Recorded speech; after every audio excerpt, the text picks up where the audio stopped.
everyone. This is Kyle from Campfire Stories. Today we have Darren Anderson from AMG Anderson Marketing Group. Hi, Kyle.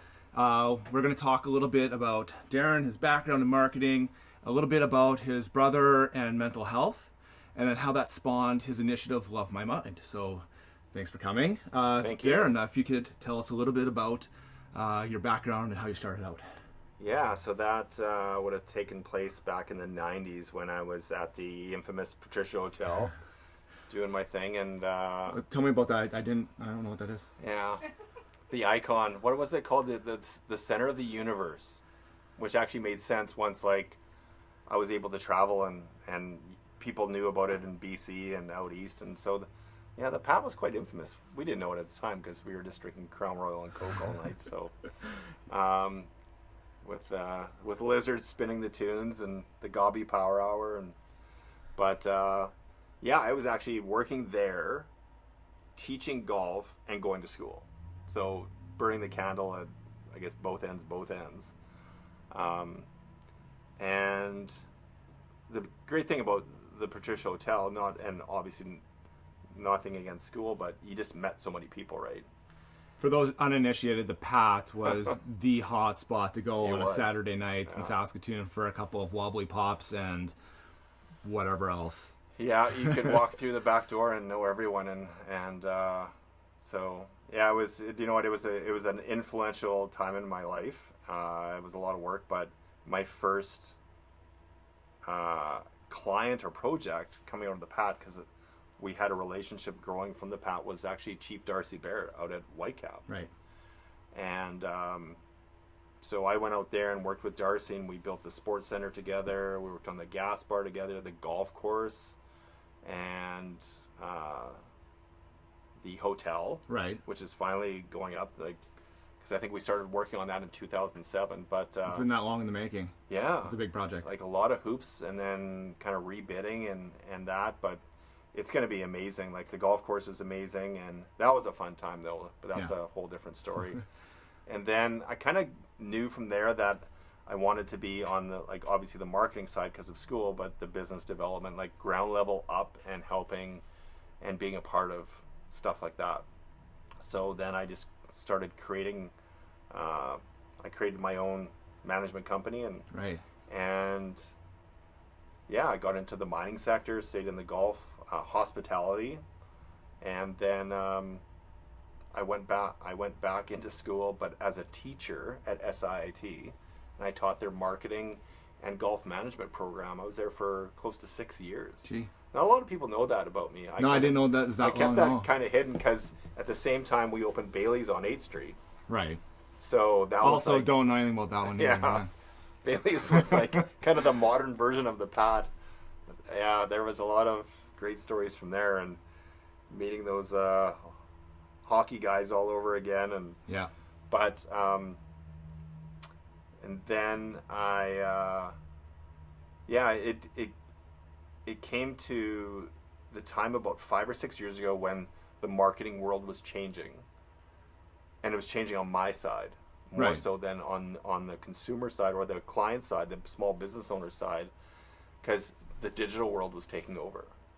So, and a lot of small business owners were contacting me about their issues with brand development and website and so forth, and social media was becoming relevant, and so I kind of changed gears, and that's when my management company slowly started to become a marketing agency, hiring web designers, graphic designers, and so forth, and in the last 5 years we went from where I was doing a lot of larger projects, like Cut Steakhouse was my last project in the hospitality industry, to now managing over 200 clients. Right. A lot of smaller companies that are looking for support when they can't afford a full-time. Larger firm, Right. So you're a marketing guy. Yeah. And you had a brother, Mark, who was also a marketing guy, apparel guy. Yeah. He has his own story. Yeah, Mark was in the corporate apparel and promotional gig for over 30 years. Right. Started with Mobo, actually Hobo Sportswear, over on St. George Avenue. Oh wow. Okay, I That's didn't know where they're that. located. Yeah, like by Right. the lumber yard, by Adams Lumber. Yeah. And he was so good at what he did because he was the lovable guy. He was always about creating relationships, shaking hands. He had that laughter, and he was just a great person. And so he built a pretty big book in that capacity, and he kind of moved around a bit. Then finally, I was part of the process of saying, why don't you go it on your own? Why are you paying like nominal fees that you don't need? Because it's you. People are buying stuff through you. Yeah, I've heard from other people. I never really spent a lot of time with Mark, but they would say he'd show up to the Pat, and he was like always in the central spot where there was something going on that people were attracted to in a way. If you, once the room cleared at the Pat and Bailey's, and you're doing your floor check, you've been in the industry. Yeah. I would guarantee you would find at least 20 of Mark's business cards laying around. And a pretty good tab on my tab, because that's how brotherly love worked. Right. So I don't pay for drinks. That was his philosophy. Right. So just put it on Darren's tab. And of course, Ed Carlton and Freddie and those guys, Cookie. But, oh yeah, you're good. Right. So there was 9 years difference between us, though. Right. But we were very close. So you're a marketing guy. Mark was a marketing Yeah. guy. You're both very outgoing social people. Both have a way of being part of a group. Your paths went in very different directions, though. Mark took a tougher route when it came in his personal life. Yeah, I think Mark always had some demons in the closet, and more so that became evident about 3 years ago when we lost Dad. Right. Dad was battling Alzheimer's, which, for people that don't know it, is actually one of the worst diseases, obviously, I've been a part of, because they're gone, but they're not. Right. And then when we lost him, Mark spiraled, and it was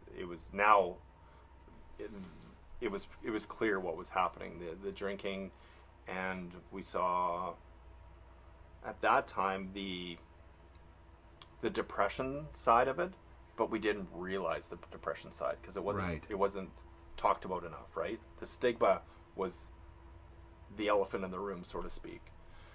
Which I think must be almost frustrating in a way, knowing that you're a pretty tight family. Yeah, we were close, and we are close, and we have.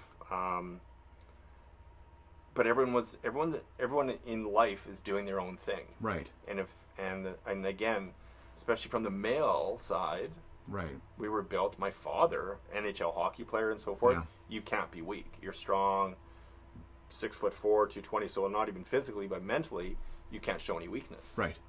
So that passed down through Mark. I'm a little bit of a baby, so I was more emotional than Mark. But Well, that's different personalities, and different personalities play out yeah, different so roles, right? with Mark, though, like he was like the guy he always called. Right. Everyone loved him. He had that laugh. He was just a good guy. But it was a spiraling effect that eventually just came to a halt just over a year ago when he took his own life.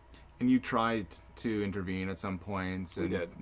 And for other people that might relate to that, can you elaborate on like what kind of things you tried to do or initiatives that you tried to push him towards that could have possibly helped, and how that?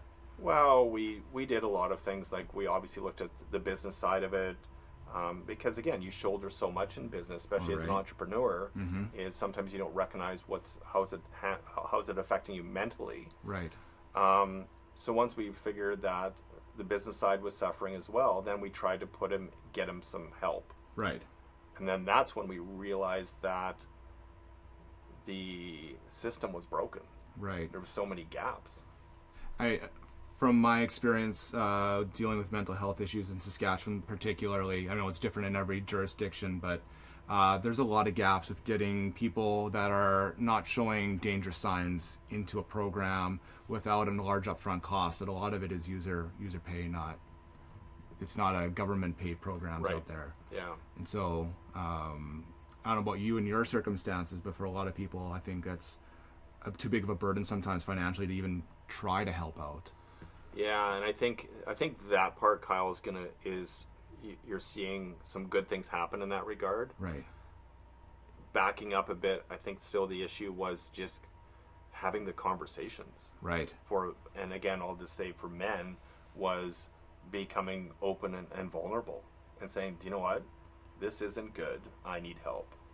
And start reaching out. And that is the stigma that has been like gone on forever. Right. And now today, I see a lot of great things happening in that regard. So we're getting there. There's a lot of work to be done, but I think we're now making a dent. So you identified these needs through your brother, and so you started looking at gaps that you could fill in the community, and that kind of led into Love My Mind. Yeah, Love My Mind, I'm going to say, was more of an epiphany. It was just like, and it didn't even really start with Mark. It obviously started with Mark, but one big thing that I think really hit me was there was a local boy, 14 years old.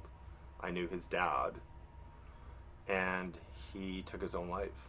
And then that's what really started to resonate with me about, whoa, wait a minute, like, what's going on in one's mind? Mark's 58, 59 years old.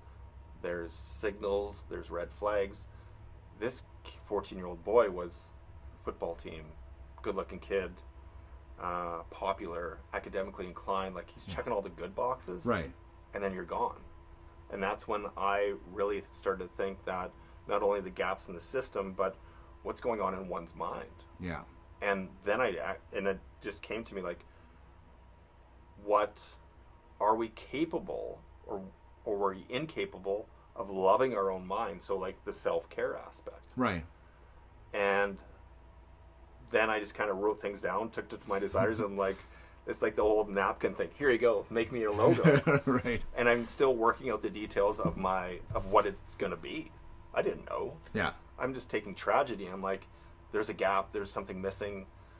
This is the way I'm built. Let's make a difference. And a year and a half later, well, Love My Mind and all the great people that we brought into it have, like, we've given back to, like, we've donated back to smaller initiatives, projects, sponsorships, sports teams, like over, I think it's close to $50,000 now. And in a year. Yeah. So the brand, and we have like some, like, the guy that kicked it off for us was Kevin O'Leary. Right. And he donated a significant amount, and his word, it wasn't the amount of money, it was the words. Right. I need this to work. Right. So you have a board that's made up of a bunch of people that you'll see around the community. They're service people, they're industry people, they're business owners, they're family members, all with a wide background, and all somehow have been touched by mental health issues in their own worlds. Yeah. How did you recruit people to say, be part of this thing and stand up with me? People that I already knew, had good relationships with, knew that they had their own struggles and had their own network, and then we came together, and again, everyone has been so significant with the growth of Love My Mind. And now just recently, over this COVID-19 new normal we're living through, Love My Mind has purchased over $4,000 in gift cards and prizes from small businesses. So that's the marketing side. And now we want to give it back to the feel-good side and people that are in need, that this has really affected financially, which obviously leads into the mental wellness side. But what's even more amazing is other businesses have actually stepped up and are donating to the package. So now this may go on for weeks. Yeah. Well, as a small business owner, I know for myself that it's a challenging time, that my contracts have dried up because we can't leave. Yeah. I mean, we're doing our social distancing thing. We're apart right now. Everything's been sanitized. And I see just you. That's right. That's it. It's hard to make a living when you can't leave your house. It's tough. But on the flip side, for people that are in their houses that, might be just stuck at home right now because they're trying to do their best, that's also has a negative impact on mental health. If you're already struggling with something, now you're not near anyone. Exactly. And what they're saying is we are all in this together. Yeah. And we need to stay connected. In technology has been huge. Right. In a good way. And it's going to pass. And we just got to do our part, right? So Right. this is part of what Love My Mind. And I said to our group that if this is the last thing we ever do, it will be the biggest. Well, yeah, it's supporting local business owners. Yep. It's supporting people that are at home right now that could use the little Exactly. connection. So right now, I know you have the third package you're giving away. Yeah. So this one is themed. Amazing Mums. Amazing Moms. Yeah. So It's a tough one because there's a lot of amazing mums out there, So you mine have- included. so you purchase gift certificates from local companies that have products geared towards moms. Well, yeah, we had like a broad base, and now we create the package based on the theme. Right. But this week the nominations have come in. It's gonna be difficult. So if someone out there hasn't already nominated or knew about this, how do they nominate a mom in their life that could use a little something? You can go right to the Love My Mind YXE page and tag your nominee and give a little description, throw in a couple photos, like Right. keep it personal. Like we want to. This is a feel good, right? It's not a paid forward. Let's Yeah. and not have fun. Like it's had fun with it, but it's like there's so many people that are affected, and Right. we're not going to get to everyone. But this is just the part that we can play, and it's just gaining traction. And it's been, again, everyone in the community just steps up. Like Saskatoon's amazing.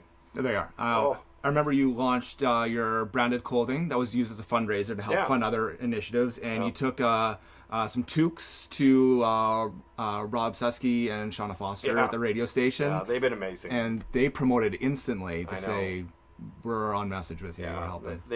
Those two, like, they're good friends, but they're such big advocates of Love My Mind, and they get it, and they're always willing to help. And again, everyone is, and such as yourself and Ali and got everyone. the swag on myself, yeah. Yeah, and this was actually given to us through one of our partners, Player Golf, Right. and then we kind of co-branded it. Not to throw out a bunch of promotional digs, but it is what it is. I am in marketing, so. Right. And we're actually just partnering with a new video geared towards mental health that was produced, sang by Eden Page of Eden Page Music. Right. That will be launching the next month, and we're going to be partnering with them. And it's powerful. Yeah. And it gears towards the teens and bullying, and they just live in a different world than when we went to school and so Yeah. forth. So, but I think this is going to be such a great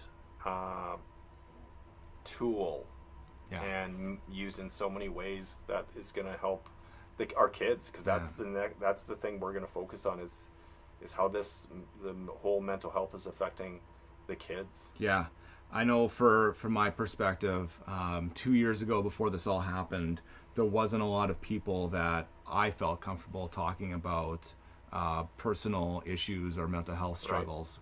Right. And it seems that every time the Love My Mind board gets together and there's a group of people, we're all sharing stories about things we have gone through or are currently going through, and people are really positive about it. There's no judgment.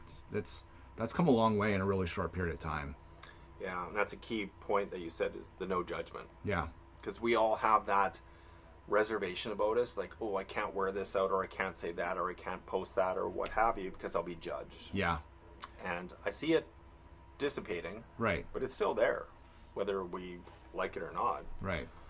So what's next for Love My Mind then? Continue on with our package giveaway, because more businesses are donating, so this could go on. Like, hopefully the COVID issue doesn't go on very much longer, but please, yeah. Yeah, but we're planning our first golf tournament in September. Right. So that obviously hopefully is still a go, and the video launch with Eden Page Music's going to be big. And we're like I said, we're just kind of an angel network. So we connect because of our resources and our people involved, and we can give back financially and resource. Excellent. So thank you. It's cool. Thanks, man. We're already at the end of our scheduled 20 minutes, believe it or not. We can go on. We can go on forever. With that note, though, at the end in the credits today, there'll be a link on screen to Love My Mind website if you want to go check it out. There's more about the initiative, merchandise if you want to get involved, and then more information about the prize giveaways to people in the community. So check it out. Thank you, Darren, for joining us. Thanks, and Kyle. we'll see you next time. Thanks for joining.